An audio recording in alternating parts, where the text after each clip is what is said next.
नमस्कार, मैं हूं नीलू। तो बजट में वित्त मंत्री ने बिहार के मखाना उगाने वाले किसानों को बड़ा तोहफा दिया है। केंद्रीय मंत्री ने मखाने के उत्पादन, मार्केटिंग और प्रसंस्करण को बढ़ावा देने के लिए मखाना बोर्ड स्थापित करने की घोषणा की। केंद्रीय मंत्री ने मखाना के उत्पादन, मार्केटिंग और प्रसंस्करण को बढ़ावा देने के लिए बिहार में मखाना बोर्ड स्थापित करने का ऐलान किया। माना जा रहा है कि यह मखाना बोर्ड कृषि अर्थव्यवस्था के लिए एक गेम चेंजर साबित होगा।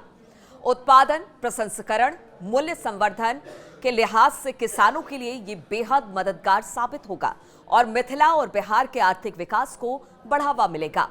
मखाना बोर्ड के गठन से बिहार के 8 जिलों को सीधा सीधा फायदा पहुंचेगा।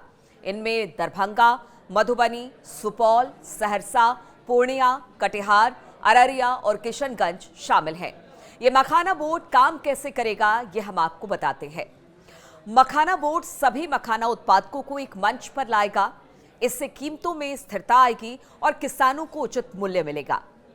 मखाने की खेती के लिए किसानों को प्रशिक्षण भी दिया जाएगा ताकि वो आधुनिक तरीके से मखाने की खेती कर सके। और इसके साथ ही इस बात का भी खास तौर पर ख्याल रखा जाएगा कि किसानों को सभी योजनाओं का लाभ मिल सके। यानी मखाना बोर्ड मखाने की खेती से लेकर बिक्री तक हर स्तर पर किसानों की मदद करेगा। माना जा रहा है कि मखाना बोर्ड से बिहार में किसानों की बड़ी मदद होगी। बिहार में मखाना उत्पादन का एक बड़ा महत्व है, कारण बिहार प्रमुख मखाना उत्पादक राज्य है। यहाँ देश के कुल मखाने का 85% उत्पादन होता है। जिन जिलों में सबसे ज्यादा मखाने की खेती होती है वो है मधुबनी, दरभंगा, सहरसा, सुपौल, पूर्णिया, कटिहार। ये वो जिले हैं जहां पर मखाने का सबसे ज्यादा उत्पादन होता है और यहां से मखाने के निर्यात अमेरिका, ऑस्ट्रेलिया, फ्रांस, जापान और इंग्लैंड में भी किया जाता है। माना जा रहा है कि मखाना बोर्ड के बाद अब इन जिलों में मखाने का उत्पादन और बढ़ जाएगा और किसानों को उनकी मेहनत का सही दाम भी मिल पाएगा।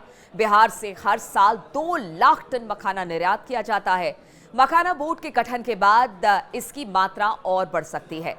मखाना बोर्ड स्थापित होने, मखाने का उत्पादन और मार्केटिंग बढ़ने से किसानों को तो लाभ होगा ही, साथ ही साथ इस मेवे की सहज और सस्ती उपलब्धता होने से सेहत को भी कई प्रकार से लाभ मिलेगा।